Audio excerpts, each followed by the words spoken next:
Olá, as boas-vindas a você. Este é o podcast Radar Direitos Humanos, um podcast do Departamento de Advocacy da Diocese Anglicana de Brasília, Igreja Episcopal Anglicana do Brasil. Olá pessoal, me chamo Rodrigues Piuca, sou clérigo da Diocese Anglicana de Brasília e falo em nome do Departamento de Advocacy da nossa Diocese. Dou as boas-vindas a todas e a todos vocês para o nosso episódio do podcast Radar Direitos Humanos, onde teremos a oportunidade de aprender um pouco mais e de conversar a respeito das relações entre a nossa Igreja Episcopal Anglicana do Brasil e os direitos humanos. E hoje nós vamos conversar com meu querido amigo, irmão Bruno Almeida, que é clérigo da Diocese Anglicana do Recife e coordenador do Centro de Estudos Anglicanos da Igreja Episcopal Anglicana do Brasil. E a temática do nosso bate-papo é a educação teológica como uma ferramenta de promoção dos direitos humanos. Seja bem-vindo, Bruno, é uma alegria ter você aqui conosco. A alegria é minha poder estar aqui participando desse programa. Obrigado pela acolhida. Bruno, temos visto nas notícias mais recentes o impacto do fundamentalismo religioso, de um neoconservadorismo que vem se acirrando e, obviamente, tem causado reflexos no processo democrático. E eu gostaria de começar essa nossa conversa aqui com você falando um pouco do papel da educação teológica na formação de lideranças na igreja.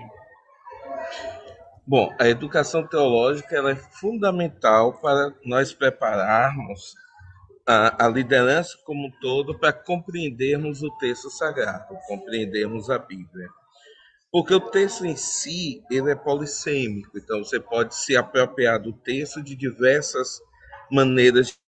Quando você tem uma boa formação teológica, que nos convida a olharmos o texto para além da superficialidade, a nos aprofundarmos em uma hermenêutica, em uma exegese do texto, colocando em perspectiva o contexto histórico qual foi escrito, nós nos deparamos com um texto que é profundamente profético, libertador e que nos convida a transformar a realidade que nos cerca a partir de valores cristãos, de misericórdia, compaixão, amor, perdão.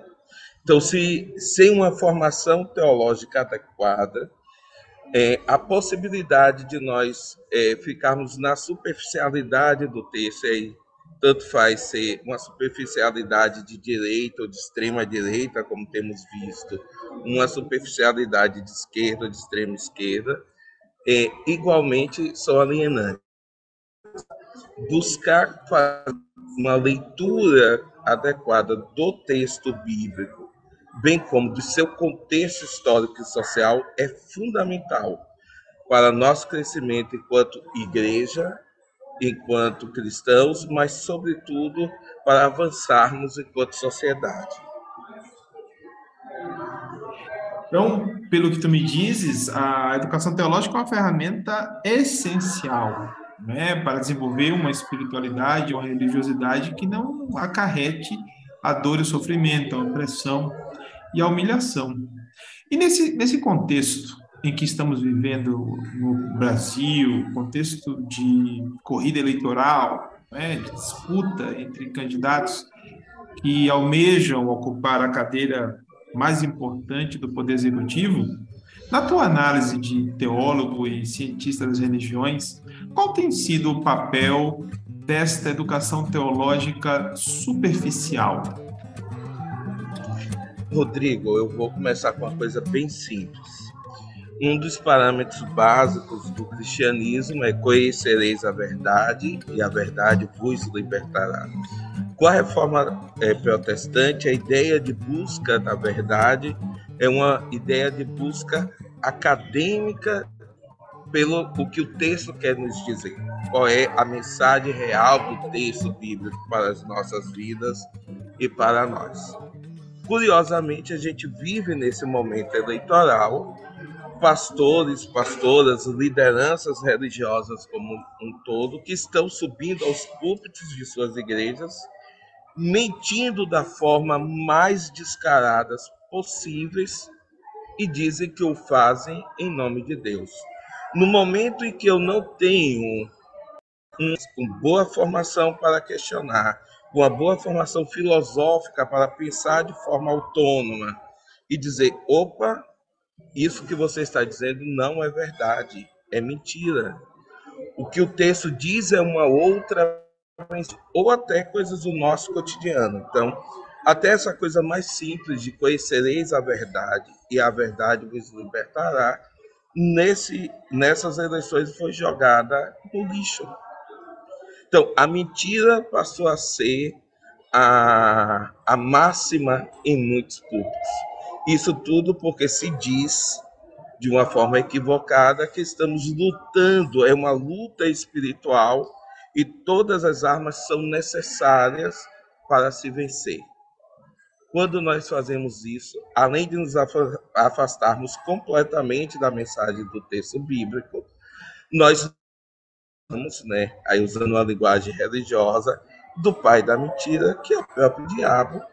E nesse contexto, ser cristão tem sido se perdido completamente, se desvirtuado completamente seus princípios, práticas, representações e aquilo que era mais caro de cada cristão, de cada cristã décadas atrás, a sua palavra. Quando eu digo algo, eu digo e empenho a minha palavra, a minha autoridade moral, porque eu acredito, eu tenho convicções. Até isso, nessas eleições, foi jogado ao lixo. Então, sem uma formação teológica e acadêmica adequada dentro de nossas igrejas, dentro do mundo religioso brasileiro como um todo, nós vamos cada vez mais nos afastar da verdade, aproximar cada vez mais de um conceito que se chama de pós-verdade, onde o que importa é o que é dito e não o fato em si, o fato concreto.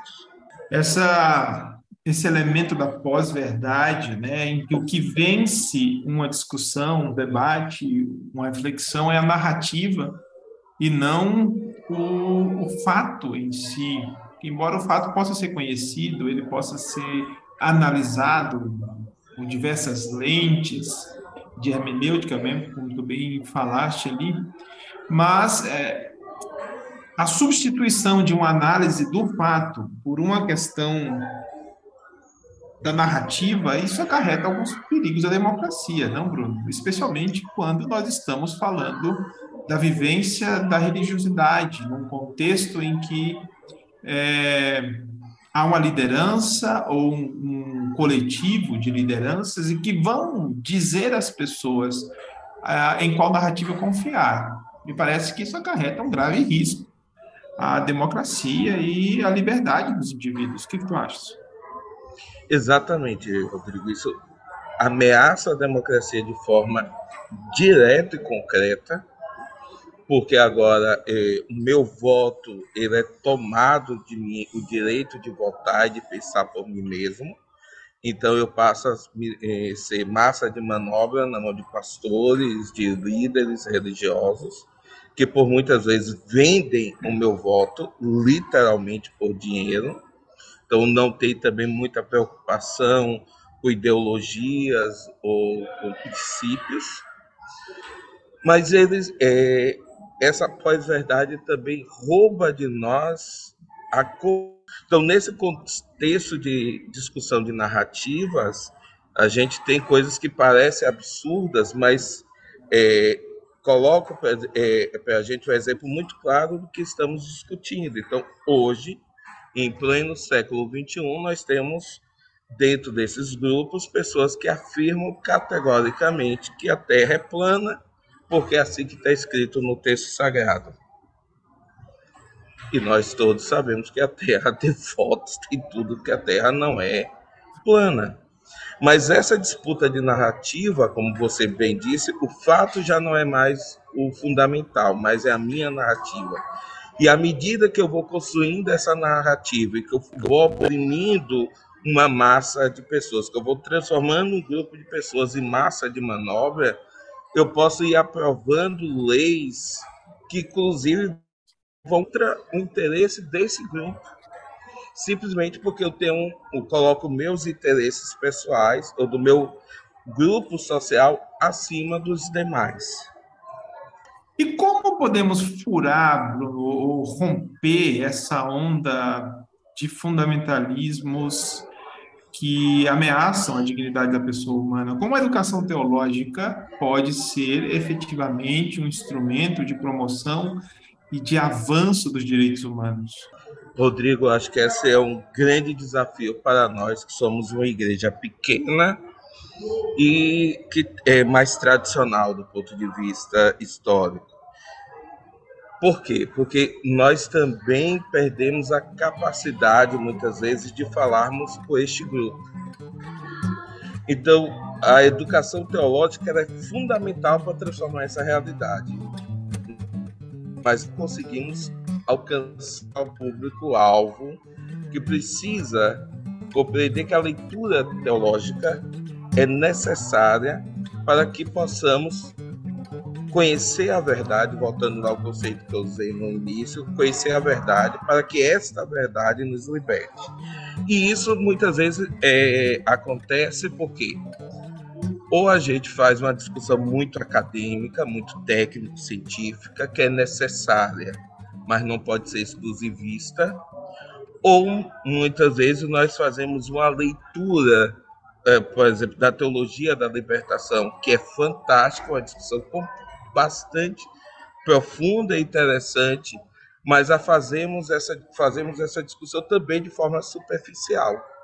E isso não alcança o coração das pessoas, isso não alcança a mente das pessoas para que elas possam entender da necessidade de estudar e de transformar as suas vidas a partir do Evangelho do Cristo. Então esse é o nosso desafio, é mostrar que sem a educação teológica bem feita, de base, nós vamos cada dia mais em um processo de fundamentalismo e alienação. Então, isso já começou, e até que possamos transformar essa realidade, isso vai ganhar cada vez mais corpo, cada vez mais massa. Então, necessitamos urgentemente alcançar essas pessoas, fazendo uma discussão em uma linguagem que elas possam compreender, em uma linguagem que isso transforme a vida delas, que isso traga à vida delas transformação de vida espiritual e que, ao mesmo tempo, há uma superficialidade, porque a superficialidade de esquerda ou de direita é igualmente prejudicial. Então, a educação teológica ela é a única salvação, por assim dizer, para quem está no mundo religioso, mas ela precisa ter duas linhas paralelas. Uma linguagem acadêmica, técnica, para uma parte do nosso grupo, para uma parte da população, e uma outra que mantém exatamente a mesma mensagem, os mesmos valores, a mesma rigidez, mas traduzida em uma linguagem acessível e compreensível a todas as pessoas, para que possamos atender, então, uma segunda parte da nossos fiéis. Então, essa educação teológica que poderia efetivamente avançar a proteção dos direitos humanos deveria se desenvolver tanto na academia quanto no templo, nas escolas bíblicas, nos encontros de oração, né? Uma tarefa de ampliar o alcance dessa educação teológica. Exatamente. Nós sabemos que o direito à educação em si é um direito humano, é um direito preconizado por tratados internacionais, ele está previsto na Constituição Federal de 1988, aqui no Brasil, como um dever do Estado, da família e da sociedade.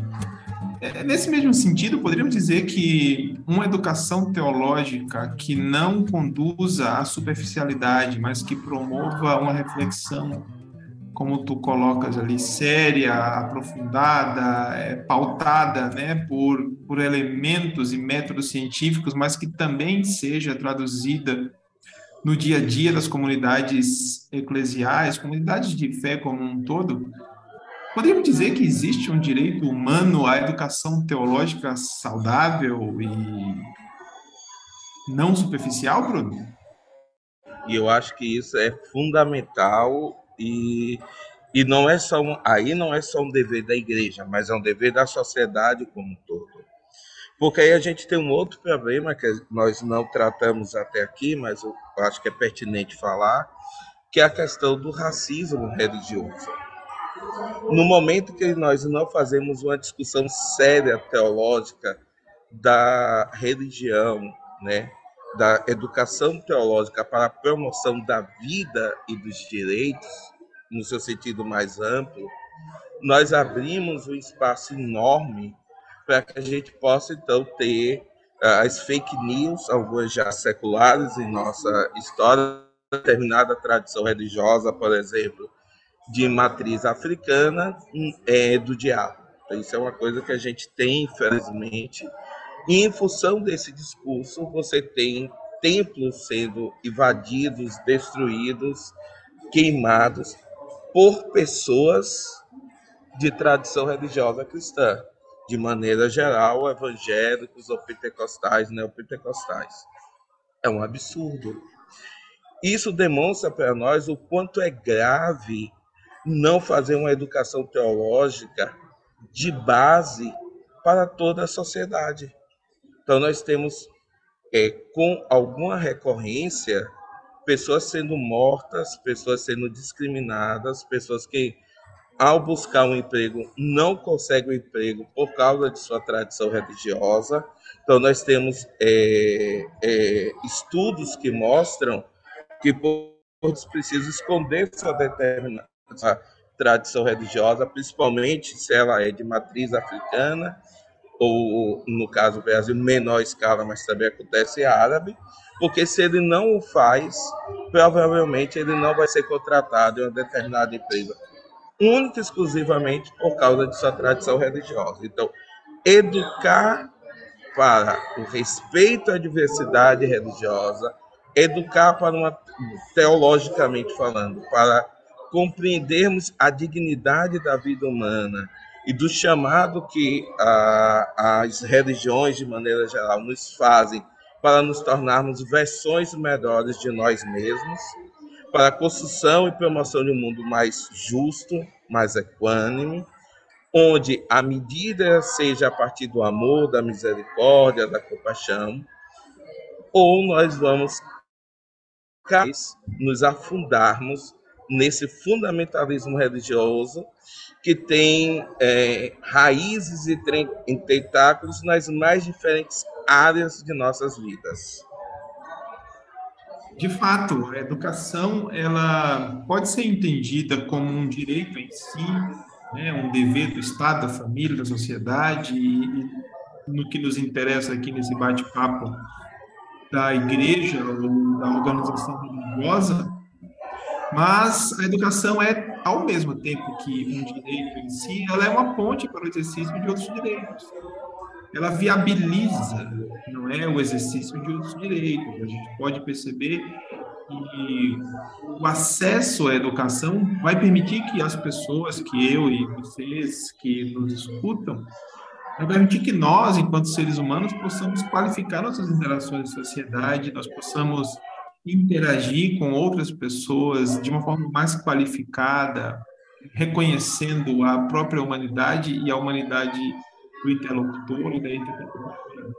Então, nós não podemos esquecer, como bem o Bruno coloca, o papel das organizações religiosas para promover uma educação teológica, neste caso, que não acarrete violência, opressão, violência, exclusão, mas uma educação teológica que promova o florescimento da vida. Bruno, muito obrigado pela tua participação e pelas tuas provocações a este respeito, e com este agradecimento eu te devolvo a palavra para tuas considerações finais.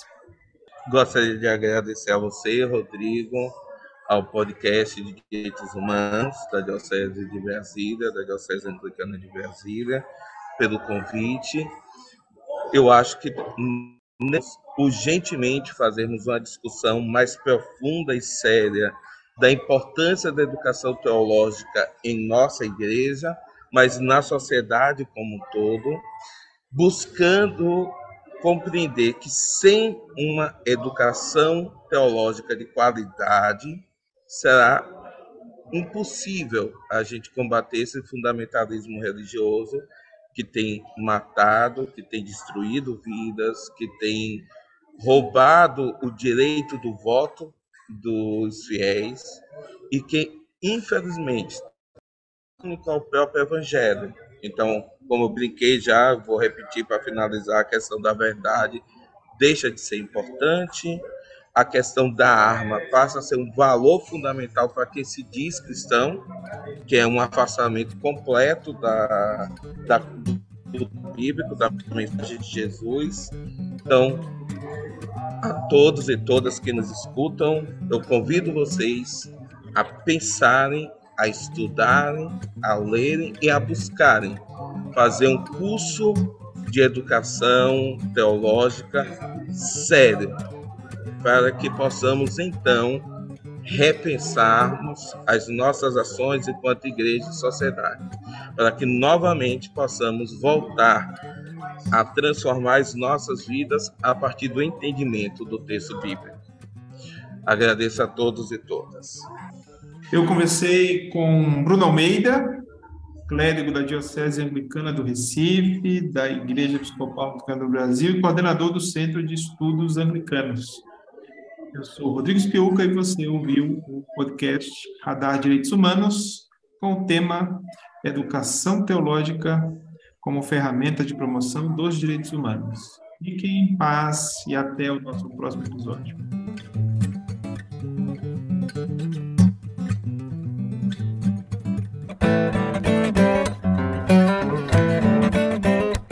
E é isso por hoje, pessoal. Fiquemos na paz e até a semana que vem.